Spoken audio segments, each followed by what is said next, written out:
Bendiciones, queridos hermanos. Dios les bendiga grandemente. Para mí es un placer estar con ustedes por acá. Bueno, nos vamos a ver muy seguido, ¿sí? En estos videos, en estas clases que se van a estar impartiendo. Bueno, tenemos un punto muy importante que debemos tratar y voy a tratar de ser lo más precisa posible para que no se haga muy largo. Bueno, uno de los puntos es la lealtad y la deslealtad, ¿sí?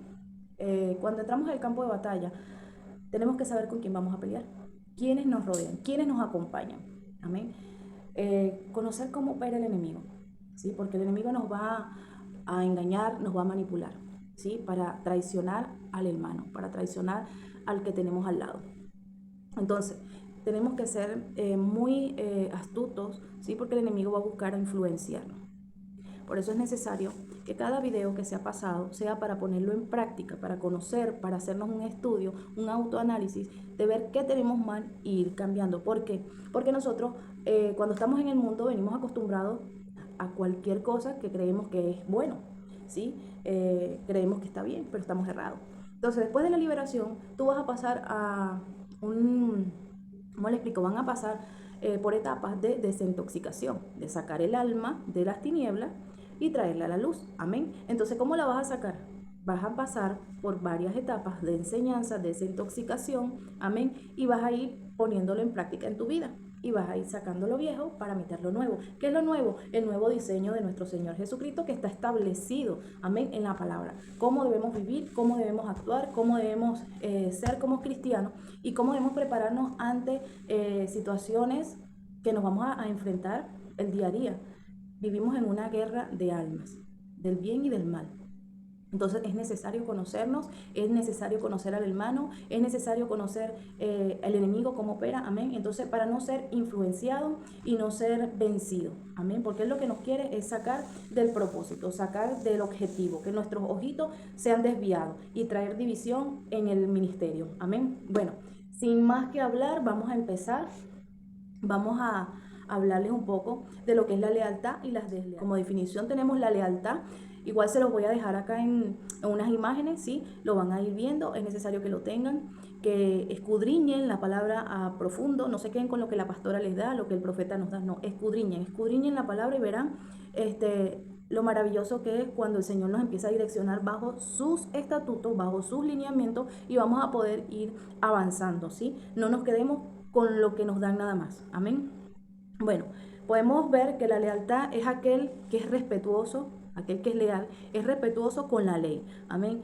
¿Cuál ley? La ley que está establecida en el ministerio, la ley que está plantada bajo el diseño de la palabra, amén, bajo los estatutos de nuestro Señor Jesucristo. Entonces nosotros tenemos que regirnos bajo esa ley. Si estamos en un ministerio, nosotros debemos respetar esas leyes que en ese ministerio donde Dios nos colocó, debemos obedecer a esas leyes, amén. Obedecer a ese pastor, padre espiritual, a ese guía que tenemos, amén, porque es el que el Señor nos colocó para que seamos instruidos, amén. Vemos a la persona desleal, es aquella que actúa sin respeto, sin criterios de honra, nobleza y fidelidad. O sea, es aquella persona que realmente irrespeta las leyes, que no le importa nada, actúa por sus propios impulsos, por sus propios criterios, viene adoctrinado, amén. Entonces cuando entra al ministerio donde hay leyes, hay estatutos, hay reglas que debemos cumplir, entonces no nos parecen y empezamos a quebrar esas leyes, a hacer lo que a nosotros nos parece, a meter nuestra ideología para hacer cambios, reformas. Amén. Entonces vemos que esa persona no es fiel a lo que está establecido. Amén. Quiero que me acompañen en el libro de Ruth. Vemos que en la Biblia hay montones de pasajes donde vamos a ver lo que es la lealtad y la deslealtad. Pero acá en este caso vamos a estudiar un poco lo que fue la vida de Ruth. En el libro de Ruth, capítulo 1, versículos 16 y 17, vemos claramente este ejemplo hermoso, ¿sí? Donde Ruth era una moabita, ella era totalmente extranjera, ¿sí? Era de una cultura idólatra, adoraba a falsos dioses, toda su familia, amén, toda su población, vamos a decirlo así, todo su pueblo, y entonces ella conoce al hijo de Ruth, se casa con el hijo de Ruth, pero ¿qué sucede? Que fue perseguida por esta secta donde ella pertenecía y le mataron a su esposo, a su suegro y a su cuñado. Y ella queda con Noemí. Cuando queda Noemí viuda y pierde a sus 2 hijos, ella decide abandonar donde estaba, el pueblo donde estaba, e irse nuevamente a su pueblo, a su ciudad donde ella pertenecía. Entonces, ¿qué pasa en esta parte? Que eran las 2 nueras, una decidió irse con su familia porque normalmente al ella quedar viuda, al quedar sola, ella tenía la elección de irse con su familia, regresarse con su familia y emprender una nueva vida. Pero una de ellas sí se fue con su familia y Ruth decidió acompañar a Noemí eh, tras esa travesía, sin conocer nada, pero ella confiaba plenamente en Noemí. Y le dice, Ruth le dice a Noemí, no me ruegues que te deje y me aparte de ti, porque a donde quiera que tú vayas, donde quiera que fueres, iré yo, y donde quiera que viviréis, viviré. Tu pueblo será mi pueblo y tu Dios mi Dios. Donde tú murieres, moriré yo, y allí seré sepultada. Así me haga Jehová, y aún me añada, que solo la muerte hará separación entre nosotras dos. Vemos claramente que Ruth fue súper leal a ella, no la abandonó. Ruth era una persona ya mayor. Ella decidió como tomar la responsabilidad de salir a trabajar por ella en un campo. Ahí conoce al sobrino Noemí, se casa con él, empieza a emprender una vida y es bendecida por el Señor porque la adoptan en esa tierra de Belén. Y empieza a practicar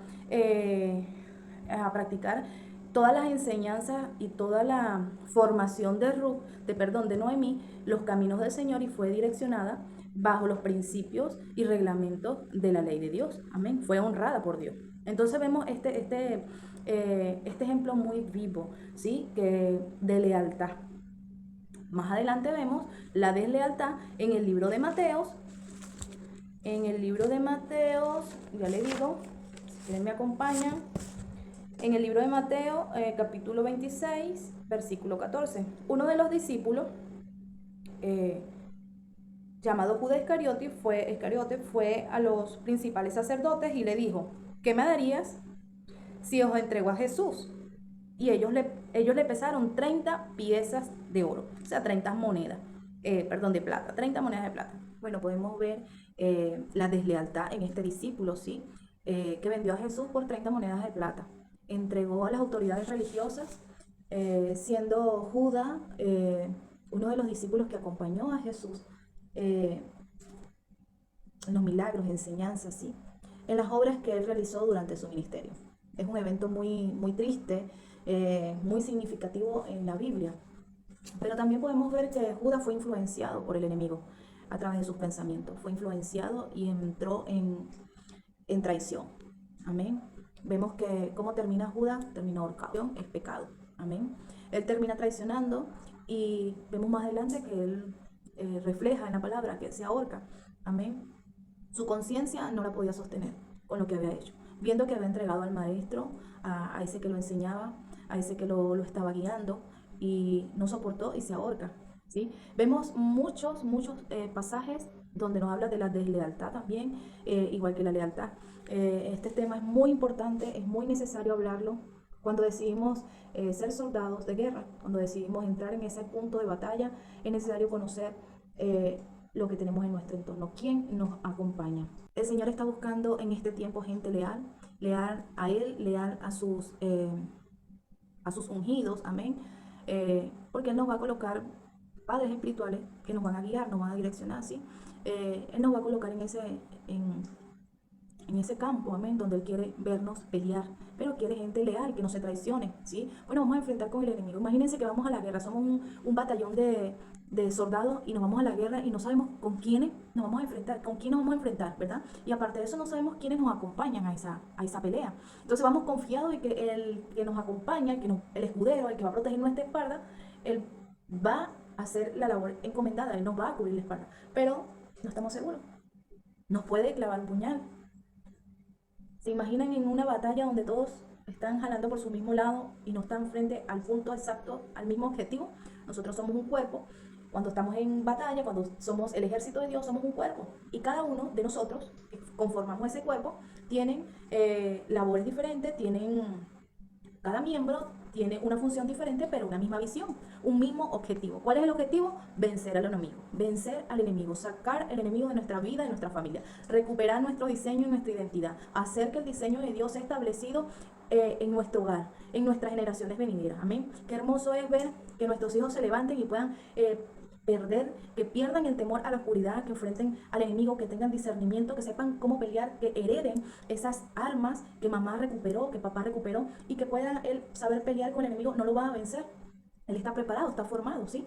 Entonces ha venido bajo una enseñanza bíblica y puesta en práctica. Entonces el enemigo, ¿qué quiere el enemigo? Que nosotros retrocedamos, y va a buscar entrar a corromper, va a entrar a dañar, y él no va a dañar desde afuera. Cuando un ministerio está establecido, un ministerio está firme, es intachable, es íntegro ante los ojos de Dios, él no te va a atacar directamente, no, él va a buscar desde adentro, ¿sí? Para atacar. Él va a buscar los que están adentro, él los va a estudiar, él los va a analizar, y él va a saber por dónde puede entrar. ¿Para qué? Para que le abran la puerta y él puede entrar a dañar. El diseño de él se ha establecido aquí en la tierra, ¿sí? Él está buscando que se formen discípulos para que puedan conquistar territorios, que puedan liberar al cautivo, amén, que puedan apacentar sus ovejas, esas ovejas que Él nos va a enviar, porque nosotros no buscamos las ovejas, el Señor nos las manda, amén, porque todo es de Él y todo viene de Él, amén. Nosotros no tenemos como la autoridad como para convencer a alguien, el que convence es el Señor, amén. Entonces el Señor está buscando este tipo de personas con estas características, que seamos leales, que demostremos confianza, amén, al Señor primeramente. No es fácil adquirir una responsabilidad cuando vamos a tratar con muchas personas que vienen con muchas heridas, ¿sí? Vienen con muchas heridas, nos vamos a enfrentar con hermanos sensibles, con hermanos que no aprenden a soltar, ¿sí? Entonces tenemos que prepararnos, saber con quién vamos a tratar, tener empatía. Tener empatía principalmente, porque de una u otra forma debemos trabajar en unidad. Nosotros tenemos que aprender a trabajar en unidad. Si el cuerpo le falta esta mano, no va a trabajar bien, va a estar incompleto. Si el cuerpo le faltan estas dos manos, no va a poder hacer la obra bien. Entonces es necesario que nos pongamos de acuerdo y que podamos trabajar en unidad, en amor, ¿sí? En ese propósito, en esa misma visión, ese mismo objetivo de vencer al enemigo. Amén. El Señor nos acompaña, el Señor está al lado de nosotros en cada batalla. Él mismo nos va formando, Él mismo nos va instruyendo, amén. Pero necesitamos sujetarnos a nuestras autoridades, necesitamos ser direccionados por esa autoridad que el Señor nos colocó en la vida, en el camino, durante esta carrera, amén. Entonces tenemos que entender que somos ese cuerpo tiene que estar bien formado, ese cuerpo tiene que estar bien preparado, amén. Tener un equilibrio, amén. Principalmente ser leal a Dios, como le dije, al hermano, al pastor, al líder, a las autoridades que tenemos, a tener sujeción, amén, integridad, responsabilidad sobre todo. En cada una de nuestras funciones son diferentes a las demás, pero debemos cumplir, ¿sí? Debemos cumplir y ser fiel, amén. Uno de los puntos que vamos a tratar, y quiero que sepan, este es un tema muy importante, vamos a aprender cómo trabaja Satanás. Igual les dejo aquí estas imágenes, ¿sí? Es necesario que las tengan, que las visualicen, que las estudien. Uno de los puntos es cómo trabaja Satanás, trabajar en amor y unidad para avanzar, conquistar como cuerpo de Cristo, amén. El tercer punto es asegurar de tener éxito y perpetuidad en lo que hagamos, hacerlo todo como para Dios, amén. Y ver la cosecha y la recompensa de nuestro Dios, esa cosecha que todos queremos cuando entramos en el camino, porque queremos ver los frutos, amén. Vamos con el punto número 1, cómo trabaja Satanás, que el Señor lo reprenda, amén. Bueno, este es uno de los ejemplos que les quiero mostrar. Era que había un hombre que quería realizar una ciudad fortificada con murallas muy altas, portones muy gigantes, y él estaba totalmente convencido de que lo iba a lograr. Este hombre estaba tan seguro de él. En ese entonces había un súbdito que lo miraba, que lo observaba, y se preguntaba, ¿por qué tanta seguridad tiene este hombre, este varón, de que va a lograr hacer esa ciudad tan fortificada, tan blindada, ¿sí? Entonces se le quedaba mirando y viene el varón y le dice, te voy a explicar. Hay espías, agentes, hay amigos, hay simpatizantes que yo tengo dentro de cada ciudad, que está amurallada y que parecen invencibles y que muchos quisieron conquistar y no pudieron, que están allí dentro de esa ciudad y que me van a ayudar para abrir las puertas de la ciudad desde adentro, para cuando esas puertas se abran, mi ejército avance y la conquiste a mi modo y a mi forma. Saben que cuando el diablo no puede avanzar en contra de un escogido de Dios, por su buen testimonio, por, su, por ese ejemplo intachable que él da. El enemigo tiene herramientas que puede usar para vencer, atacando desde adentro. Una mesa se sostiene con 4 patas, ¿verdad? Pero podría haber una mesa que tiene una pata en el centro para hacer la mesa más firme, más fuerte, más estable, ¿verdad que sí? Pero si tumbamos uno de los sostenes de esta mesa, la mesa queda débil. Asimismo, en el ministerio, para trabajar, el enemigo necesita la quinta columna. Esto le llamamos la quinta columna. A estos que son fáciles de manipular, el enemigo los usa para destruir los ministerios. Amén. Y Satanás va a poder entrar y combatir. Nunca va a combatir desde afuera. No va a poder. Pero él va a buscar entrar. Él va a buscar aliados para hacerlo desde adentro, a través de personas que son de doble ánimo, doble cara, a través de personas que se quejan, que no les gusta la forma en que se está trabajando, que no están contentos con la labor que está encomendada, generan o engendran conflictos, odio, murmuración, inconformidad. La persona que no es fiel en el ministerio no puede producir nada. Nada bueno puede producir una persona que está inconforme dentro de un ministerio. No va a aportar nada bueno. Por eso, estas personas hay que combatirlas, hay que estar muy alertas a este tipo de síntomas. ¿Por qué? Porque van a traer división, el enemigo los va a usar y van a traer división al ministerio, van a traer división a ese ejército de Dios, amén. Y necesitamos gentes que estén firmes, que sean leales, amén, para poder avanzar y poder vencer al enemigo. Uno de los puntos sería el punto número 2, trabajar en amor y unidad. En amor sobre todo, el amor sobre toda naturaleza de Dios tiene que abundar. El amor va a ser el hilo que nos une. Que tengamos en cuenta que lo único que nos va a mantener unidos es el amor de Cristo. Amor, esa empatía que vamos a tener con los hermanos. Cuando empezamos a ver problemas dentro de un ministerio, tenemos que ir a la raíz, cortar esa raíz para que no contamine el árbol. Amén. Tenemos que tener claro que si no establecemos el amor de Cristo, amén, el enemigo va a atacar desde adentro, va a buscar dividir, va a buscar meterse y traer conflicto. Vemos el ejemplo claro de la iglesia primitiva. Tenían todas las cosas en común. Todos creían en Jesús y todos establecían una misma visión. Juntos tenían un mismo sentir, amén, que era el propósito de ganar la batalla. Todos tenían un solo enfoque, amén. Ese enfoque no debemos perderlo, amén. Tenemos por tercer punto, asegurar de tener éxito y perpetuidad.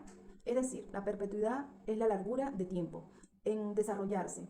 Eso nos va a garantizar éxito, permanecer en la tarea encomendada en unidad con el hermano, amén. Siendo llamados a la guerra, a un propósito que durante muchos años no sabíamos de esta formación en Cristo, porque muchos vemos que duramos años en la iglesia y nunca nos hablaron cómo pelear con el enemigo, más bien nos decían ni lo nombres, porque si lo nombres lo vas a invocar, no le nombres el enemigo, el diablo, que el Señor reprenda a los niños, porque eso les trae temor, eso les trae... Nunca nos hablaron de cómo opera, qué hace, cómo nos ataca y qué debemos hacer para contrarrestar todos estos ataques. Entonces hemos venido siendo engañados. Entonces es hora que la iglesia se levante, que la iglesia conozca cómo trabaja el enemigo para poder destruirlo, para poder vencerlo. En nuestra familia siempre hubo falta de conocimiento, en las iglesias nunca nos hablaron de esto, amén. Entonces es hora de recuperar el diseño de que estamos en guerra, que tenemos que tener en cuenta que estamos en guerras de alma, amén, del bien y el mal. Entonces la perpetuidad nos garantiza tener éxito. El diablo no quiere que avancemos, que logremos estar en unidad. Siempre va a querer que tengamos miedo, que retrocedamos, amén. Él no quiere que este diseño sea establecido en nuestras generaciones, en nuestra familia, y que sea un diseño que permanezca de generación en generación, amén. Que mantengan el diseño de Dios, la autoridad en Cristo, donde podamos saber cómo pelear, cómo vencer, amén. Con las herramientas justas, con el conocimiento necesario, amén, para vencer al enemigo. Entonces necesitamos mantenernos y mantener este diseño de generación en generación, como lo vimos en la palabra, lo vemos en varios pasajes, donde vemos el diseño que se fue establecido de David a sus hijos, de Abraham a sus hijos. Todos tuvieron ese diseño creyéndole al Señor, manteniendo esa fe, manteniendo esa conducta y ese temor ante el Señor, amén. Vamos con el punto número 4, anhelamos las cosechas de los frutos de nuestro Señor Jesucristo, de Dios, amén. Cuando Jesús nos habla sobre la parábola del talento, en ese momento les decía, en Mateos 25-21, dice, bien, bien, buen siervo y fiel, sobre poco has sido fiel, sobre mucho te pondré, en el gozo de tu Señor. Amén.